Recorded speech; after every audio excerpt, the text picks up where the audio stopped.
Okay, we are live. Hello, guys, and welcome back to Fox the Fox Report, and welcome to the pre-match review that is in just less than 2 hours, playing Blackburn Rovers in the fifth round of the FA Cup.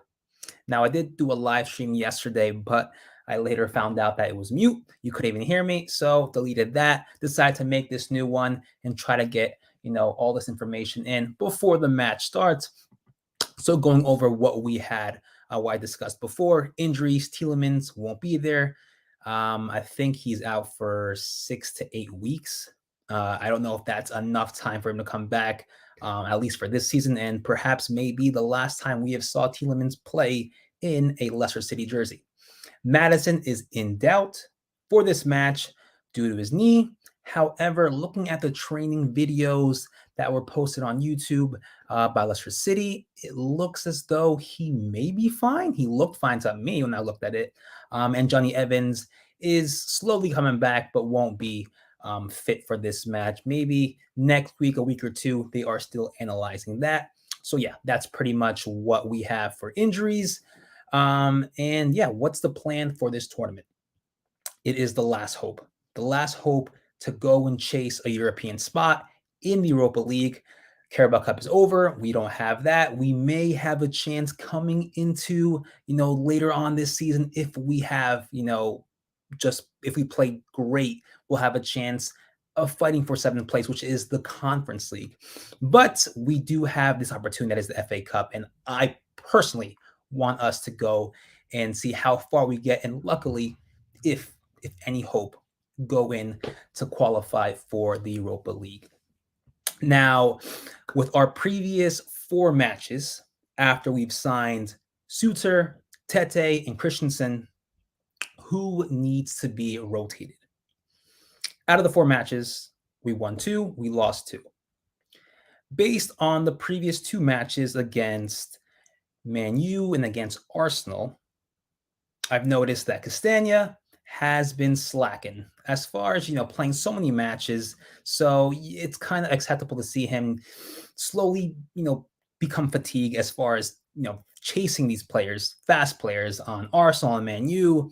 It's not an easy job. So I think this perhaps will be the best opportunity for him to sit out and see that we have Ricardo Pereira come back in the squad and see what he can do when he starts in this match. And preferably he will be starting, based on what Roger has been saying, based on what has been circulating around social media, is that we're expected to see Ricardo Pereira play that right back position in this match against Blackburn Rovers.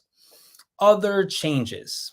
Well, first of all, we all know there will be rotation, but preferably, who do we want to see start in this match? Christensen, great player, played the last four matches. Can he, or should he be starting, or should he be sitting out? And start thinking about the next or the weekend match against Southampton. I personally believe, actually, I don't know. Maybe we should have him play, or we put in Luke Thomas. Is he capable enough of handling Blackburn Rovers in that left back position? I don't know. Let me know in the comments below what you guys think. But you know what? We do have important games coming up over the weekend. I want to beat Southampton. That is a great opportunity to at least find our ground once again, see what works, see the system we can go with moving forward into the season. So let's have Luke Thomas start in this match against Blackburn Rovers. Going into creating the lineup, what I would like to see. Now, Madison is not playing. Or if he doesn't play in this match, does that mean we can only go with one lone striker? I do not think so. I think we need to go with two, because without Madison, then there is no access, no generation of opportunity for that lone striker. There needs to be support in the midfield without Madison, as well as up top in the offense. So let us have two strikers. Kelechi Iheanacho, the player that has been scoring pretty much in all the FA Cup matches, does he sit out? I think so. He's played the past four.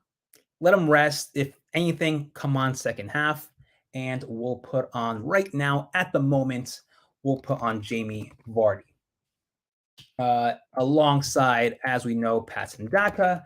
And the question is, why has Daka been our third string striker coming on after Vardy?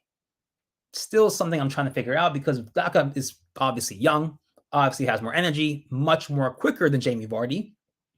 So only putting Vardy in so far has done nothing for us.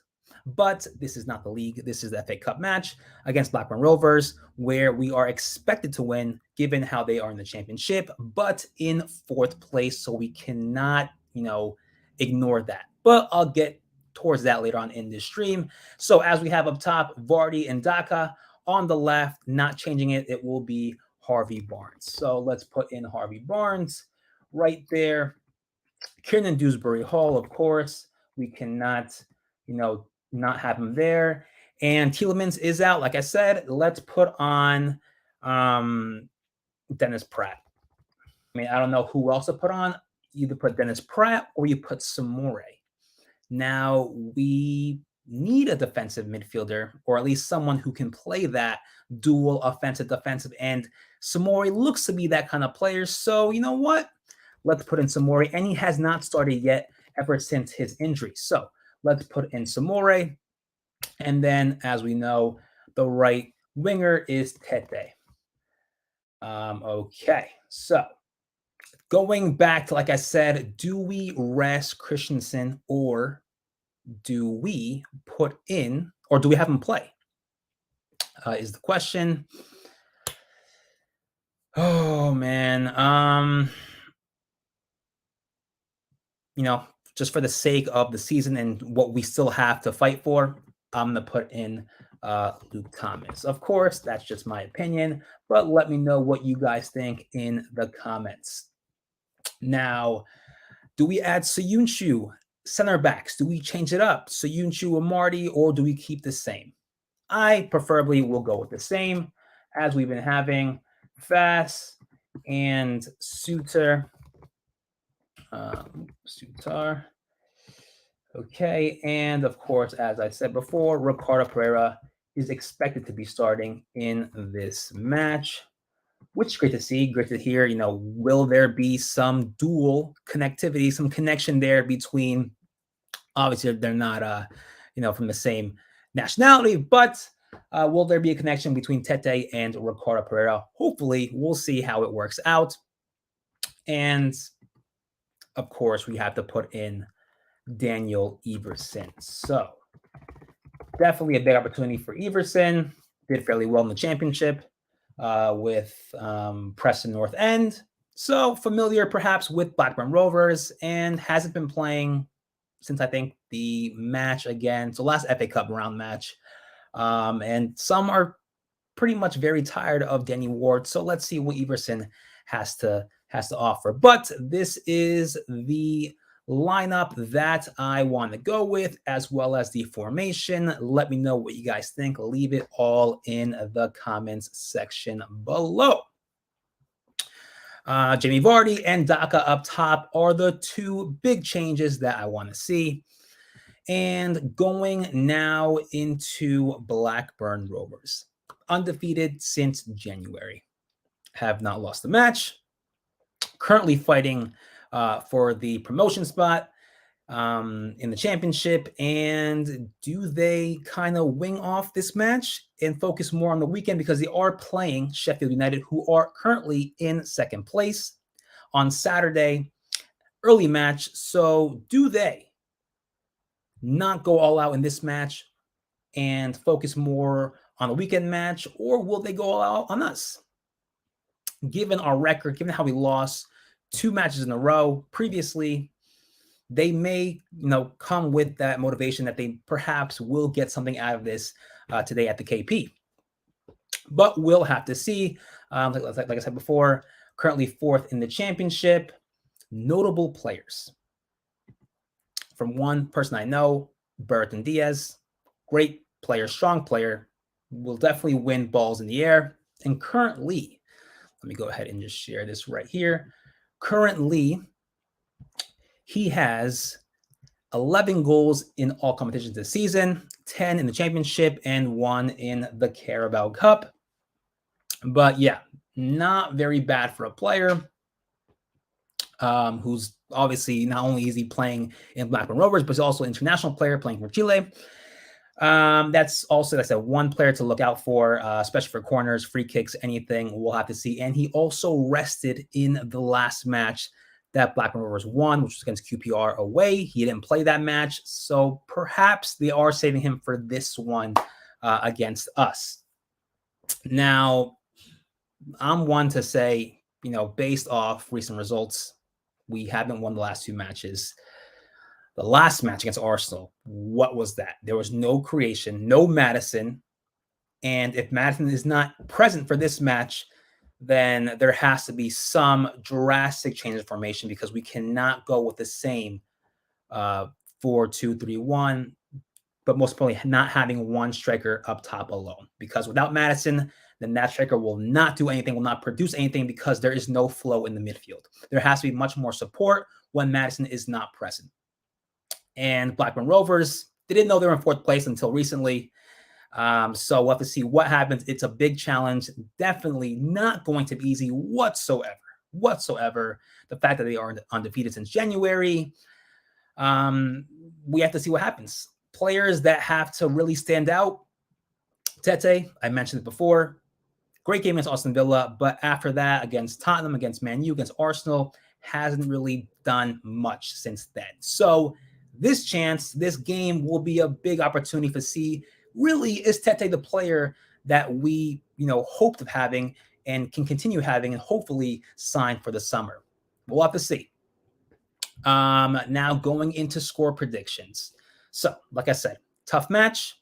Don't know what the score may be. Don't know what the performance may be for us, how we will approach this match. It is the last resort of going into the Europa League, which won't be as bad compared to how we started the season. So, yeah, I prefer us take this tournament really, really seriously and see how far we go. But I'll say it's going to be very hard. A 2-1. That is my prediction. A 2-1 victory all the way till the end of the match. Going to be just head on. Who knows how many shots, but both teams are definitely going to be defending a lot of shots. So, yeah, let me know your predictions. But like I said, my prediction is 2-1 to Leicester. That is my predictions. Going on into the comments.